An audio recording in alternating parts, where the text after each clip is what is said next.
नाम मोहनदास करमचंद गांधी। पता सत्याग्रह आश्रम। पेशा किसान बुनकर। उम्र 53 साल।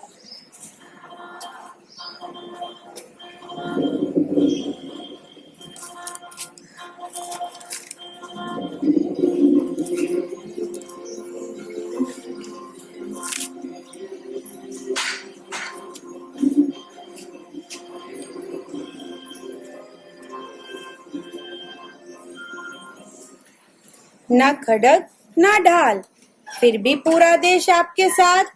बिना गांधी भारत के बारे में सोचना भी असंभव बना दिया। हम नई पीढ़ी के लोग ये समझना चाहते हैं कि कैसे आपने इस देश को जगा दिया। मोहन को अंधेरे से हमेशा ही डर लगता था। उसे लगता था कि रात के अंधेरे में कोई भूत आ जाएगा और उसे पकड़ लेगा। उस रात को बहुत अंधेरा था और मोहन को दूसरे कमरे में जाना था। उसने यत्न किया, परंतु वह अपनी जगह पर जम सा गया और उसका दिल जोर से धड़कने लगा। उसकी दाई अम्मा दरवाजे के पास ही खड़ी थी। उन्होंने मोहन से हंसकर पूछा, दाई माँ, मुझे बहुत डर लग रहा है। किस बात का डर बेटा? देखो कितना अंधेरा है। मुझे भूतों से डर लगता है। अंधेरे में वो मुझे पकड़ लेंगे। मोहन और उसकी आवाज दोनों ही डर के मारे कांप रहे थे। तब दाई अम्मा ने उसके सर पर प्यार से हाथ फेरा और कहा, अरे अंधेरे से भी कोई डरने की चीज है। मेरी एक बात सुनो, राम जी को याद करो, फिर कोई भी भूत तुम्हारे पास नहीं आएगा। कोई भी तुम्हारा बाल भी बांका नहीं कर पाएगा। राम जी तुम्हारी रक्षा करेंगे। सच? राम जी मेरी रक्षा करेंगे? तो फिर मैं राम जी के नाम का जाप करूंगी। रंभा की बातों ने मोहन को साहस दिया और वो राम नाम जपने लगा। और उस दिन से ना तो मोहन कभी घबराया और ना ही उसने कभी खुद को अकेला पाया। राम जी जो उसके साथ थे, इसी विश्वास ने गांधी जी का संपूर्ण जीवन ताकत से भर दिया।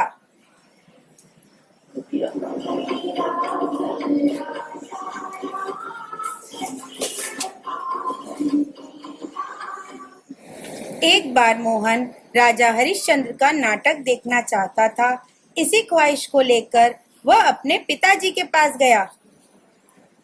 पिताजी, चलो ना नाटक देखने चलते हैं। कौन सा नाटक बेटा? राजा हरिश्चंद्र। देखो बेटा, मैं काम में थोड़ा व्यस्त हूँ, किसी और दिन चलते हैं। तो पिताजी, क्या मैं अपने दोस्तों के साथ चले जाऊं? ठीक है बेटा, लेकिन अपना ध्यान रखना और नाटक खत्म होते ही सीधा घर आ जाना। ठीक है। नाटक में राजा हरिश्चंद्र अपना वचन निभाने के लिए अपना राज्य, पत्नी और बच्चे तक को खो देते हैं। नाटक के अंत में सभी की आंखों से आंसू निकल आए। इस नाटक ने मोहनदास के मन पर बहुत ही गहरा प्रभाव डाला। उसने सोचा कि उसे भी राजा हरिश्चंद्र की तरह कोई ऐसी शक्ति मिल जाए जिससे कि वे सत्य की खातिर किसी भी संकट का सामना कर सके। राजा हरिश्चंद्र एक महान व्यक्ति थे।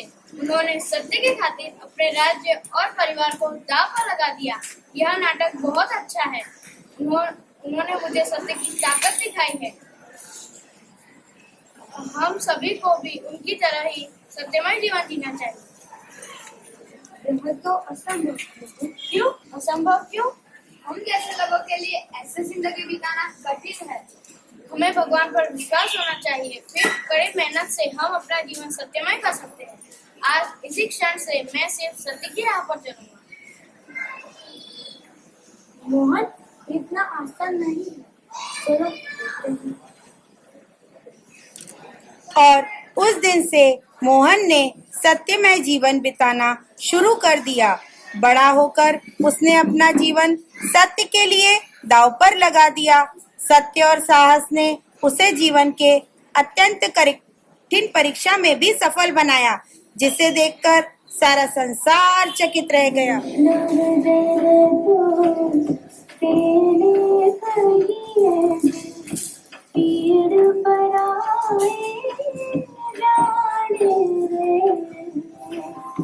वैष्णव जने तो तेने कहिए पीड़ पराए जाने रे। साउथ अफ्रीका में भारतीयों को शूद्र समझा जाता था तथा हीनता से देखा जाता था और उन्हें कूली बुलाया जाता था। जल्दी ही गांधी जी को भी यह अनुभव सहना पड़ा। गांधी जी रेलवे के प्रथम श्रेणी से प्रिटोरिया जा रहे थे और बीच में एक यूरोपियन यात्री वहां दाखिल हुआ। तुम यहाँ क्या कर रहे हो? तुम यहाँ से निकल जाओ वरना मुझे स्टेशन मास्टर को कंप्लेन करनी पड़ेगी। मेरे पास प्रथम श्रेणी का टिकट है, मुझे यहाँ पर बैठने का पूरा हक है। मुझे अभी स्टेशन मास्टर को बुलाना ही पड़ेगा।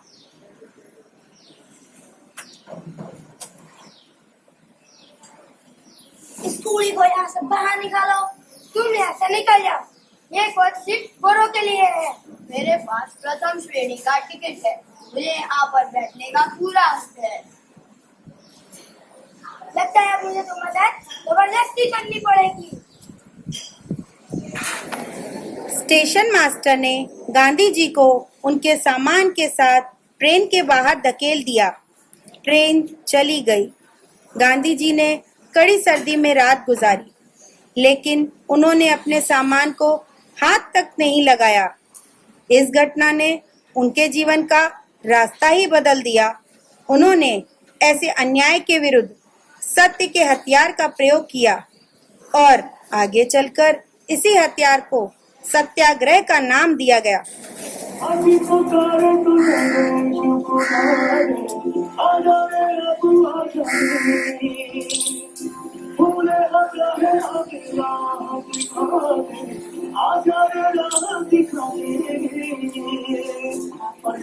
उनकी चाल रे दुबले से पतले से थे वो चलते सीधा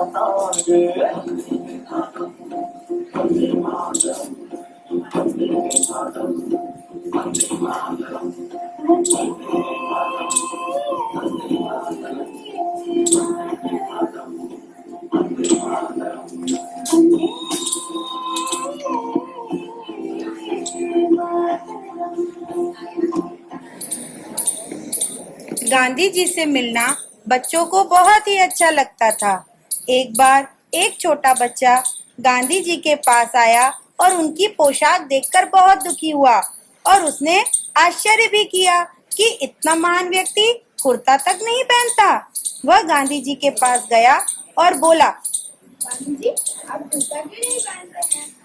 बेटा, मैं एक गरीब आदमी हूँ, मैं कुर्ता नहीं खरीद सकता। आप चिंता नहीं कीजिए, मेरी माँ आपके लिए नया कुर्ता सिलवा देगी। तुम्हारी माँ ठीक है, लेकिन वो मेरे लिए कितने कुर्ते सिलवाएंगे? जितने आप चाहें। मेरा परिवार बहुत बड़ा है, सिर्फ मैं अकेला ही कुर्ता पहनूं मेरे को अच्छा नहीं लगता। क्या तुम्हारी माँ मेरे 40 करोड़ भाई बहनों के लिए कुर्ते सिलवाएंगी? वह लड़का एकदम सोच में पड़ गया और उसे यह एहसास हुआ कि गांधी जी पूरे देश को अपना परिवार मानते हैं और खुद को उसी परिवार का एक हिस्सा। सारे देश